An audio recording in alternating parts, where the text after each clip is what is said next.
ने वो बहन भाई जो फाइनेंशियली स्ट्रांग नहीं हैं, प्लीज़ उनको सपोर्ट करें और उन्हें बग़ैर किसी लालच के और बग़ैर उन्हें जो है वो साइकोलॉजिकली टॉर्चर दिए हुए, बग़ैर उन पर जो है वो ये एंडोर्स किए हुए कि मैं तुम्हारी मदद कर रहा हूँ, उसकी ऐसे मदद करें कि उसको लगे कि आपने उसे तोहफा दिया है। डॉक्टर नबिया, मुझे एक बात बताएं, ये तो वैसे तो पैसा जो है वो अल्लाह की तकसीम है जी, हर इंसान को अल्लाह उसकी किस्मत का पैसा देता है, मगर जॉइंट फैमिली सिस्टम में ये देखा है जिस भाई के पास ज़्यादा पैसा होगा और जिसके पास कम होगा, उसमें जो अम्मा हैं वो ज़्यादा पैसे वाले को सपोर्ट करती हैं, उसकी ज़्यादा सुनी जाती है। क्या ऐसी है बात? 80% इसी तरह होता है पाकिस्तानी माशरे में कि जहाँ पर सर्वाइव करना एक आम ख़ानदान के लिए बग़ैर पैसे के मुश्किल हो जाता है, वहाँ पे पैसे वाले को ज़्यादा प्रेफरेंस दी जाती है। वालदा जो है वो अपने करीब हमेशा उस बच्चे को रखती हैं कि जो वो पैसा इन्वेस्ट करता है या घर के तमाम अखराजात उठाए होते हैं उसी की ख्याल भी रखा जाता है, उसी को इम्पोर्टेंस भी दी जाती है, जबकि ये एक बहुत बड़ा तज़ाद है। आपको अल्लाह ने भी हुक्म दिया कि आप अपने बच्चों में जो है वो ये मोहब्बत का तज़ाद पैदा नहीं कर सकते। इस्लाम भी कह रहा है कि बराबरी का इख्तियार है। जहाँ रिलेशनशिप की बात आती है वहाँ इस्लाम से बड़ा दीन जो है वो कोई नहीं है कि जिसने रिलेशनशिप की खूबसूरती को डिफ़ाइन किया हो। अगर हम जो है वो रिलेशनशिप को समझना चाहते हैं तो हमें सबसे पहले अपने किरदार पे काम करना होगा, अपने बिहेवियर्स पे काम करना होगा।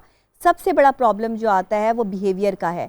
एक जो माँ है वो उस बेटे को ज़्यादा प्रेफरेंस दे रही है जिसके पास पैसा है, और जो बेचारा जो है वो उसका कोई कारोबार नहीं है या जॉब भी छूट गई है, वो घर में बैठा है और उसका सारा खर्चा भी अगर कोई बाहर बैठा है भाई या यहाँ बैठा है वो उठा रहा है, तो वो भाई जो है वो बेचारा दबा दबा रहेगा, ज़्यादा अपनी बात को एक्सप्रेसिव नहीं होगा, वो नहीं कर पाएगा। उसकी बीवी को भी जो है वो इम्पोर्टेंस नहीं मिलेगी ख़ानदान में, उसके बच्चों को भी जो है वो निगलेक्शन का शिकार किया जाएगा।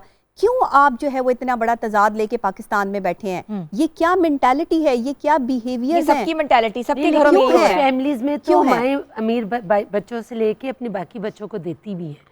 कुछ ऐसी भी फैमिलीज हैं, देखिए ये आपके पास 20 to 25% है कि भाई वो अपनी बाकी बच्चों को रो धो कर एक अमीर बंदे से लेकर, वो बेचारे मैं कहती हूँ अमीर इसलिए भी बुरे हो जाते हैं क्योंकि उनसे हर वक्त मांगा भी जाता है। लेकिन यहाँ जो दे रहा होता है वो भी एहसास कराता है कि मेरी जिम्मेदारी नहीं है। हाँ, ये बात लोगों में अवेयरनेस है। एक ना पैसा जो है ना वो तकब्बुर पैदा करता है। ये तो है। पैसा जो है जब आपके पास होगा ना तो आपके अंदर एक ऐसी पावर होगी ऑटोमेटिकली कि आपको खुद भी समझ नहीं आ रही होगी कि आप किस सिमत में बात कर रहे हैं, आप किस लेवल पे पहुंच गए हैं।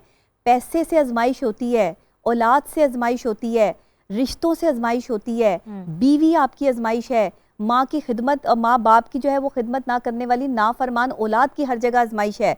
आप देखें आज जो है वो माँ बाप की कदर व कीमत बिल्कुल ख़त्म हो चुकी है ख़ानदान से। लोग कहीं अपनी बीवियों को प्रेफरेंस दे रहे हैं, कहीं जो है वो बीवियों को बिल्कुल निगलेक्ट किया जा रहा है। दोनों ही तरह के लोग आपके माशरे में जो है वो एग्जिस्ट करते हैं। सूरत हाल ये है कि हम जो मेजॉरिटी कर रही है हम उसकी बात करते हैं, तो मेजॉरिटी क्या कर रही है कि वो इग्नोर कर रहे हैं उसकी साइकोलॉजिकल पोजीशन। देखें उस भाई की कि जिसके पास पैसा कम है, जो बेचारा मेहनत ज़्यादा करता है लेकिन कमाता कम है। एक भाई बाहर बैठा है वो डॉलर्स में कमा रहा है, इधर भाई जो है वो यहाँ पर लाख रुपया कमाता है तो उसका पूरा नहीं होता बच्चों की फीसों में और इन सब चीज़ों में जो है वो टाइम। उसकी साइकोलॉजिकल पोजीशन क्या होगी उसकी शक्ल से ही पता चल जाएगा आपको।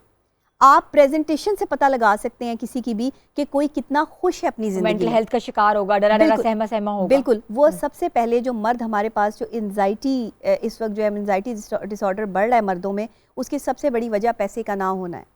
पैसे जब जिस वक्त मर्द की जेब खाली होती है ना वो किसी को कह सकता है, ना वो किसी से शेयर कर सकता है। बीवी को कहेगा तो वहाँ से ताने मिलेंगे, माँ को कहेगा तो वहाँ से ताने मिलेंगे, दोस्तों को कहेगा तो वो बचना शुरू कर देंगे, तो वो किससे शेयर करेंगे सब चीज़ें। ऐसे भाई हैं ना जो फाइनेंशियली स्ट्रांग हैं, मेरी आपसे रिक्वेस्ट है कि अपने वो बहन भाई जो फाइनेंशियली स्ट्रांग नहीं हैं प्लीज़ उनको सपोर्ट करें और उन्हें बग़ैर किसी लालच के और बग़ैर उन्हें जो है वो साइकोलॉजिकली टॉर्चर दिए हुए, बग़ैर उन पर जो है वो ये एंडोर्स किए हुए कि मैं तुम्हारी मदद कर रहा हूँ, उसकी ऐसे मदद करें कि उसको लगे कि आपने उसे तोहफा दिया है, आपने उसे गिफ्ट दिया है। अपने भाइयों और बहनों के साथ बाउंडिंग मजबूत करो। अल्लाह कहता है कि जब बहन भाई आपस में बात करते हैं तो फरिश्ते उस वक्त को रोक देते हैं, क्योंकि बहन भाई अगली दुनिया में जाके एक दूसरे को नहीं पहचानेंगे, वहाँ इनकी मुलाकात नहीं होगी। तो इस दुनिया में बहन भाई एक दूसरे से जो है वो खफा हैं, अलग अलग हैं, खुदा के लिए एक जगह पर आकर बैठें। ये बहन भाइयों का जो मामला है ये बड़ा क्रिटिकल है, इसको समझें। आप यकीन करें कि मैं इस बहन भाई के मामले पे इमोशनल हो जाती हूँ। मुझे खुद तकलीफ़ होती है जब लोग मेरे पास ये बातें लेकर आ रहे होते हैं कि हमारे भाई या हमारी बहन हमें ताना देती है, पैसे भी देते हैं और ताने भी देते हैं। ना करें ऐसा, अल्लाह को जवाब देना है। बहन भाइयों का रिश्ता इतना कमाल है कि अल्लाह ने फरिश्तों को हुक्म दे दिया कि वक्त को रोक दो, ये बहन भाई आपस में बात कर रहे हैं। कैसी खूबसूरत बात है। कभी सोचें, इस दर्द को महसूस करें। कितने बहन भाई जो है वो इस टाइम मेरा ये प्रोग्राम देख रहे होंगे और वो इस बात से जो है वो इत्तफाक करेंगे कि शायद ये बताते हुए भी मेरी आवाज़ लरज़ रही है कि मैं इस चीज़ को डिफ़ाइन नहीं कर पा रही कि बहन भाइयों का जो रिश्ता है ना वो बहुत मजबूत है, लेकिन आज के दौर में बहन भाई एक दूसरे के दुश्मन बने हैं।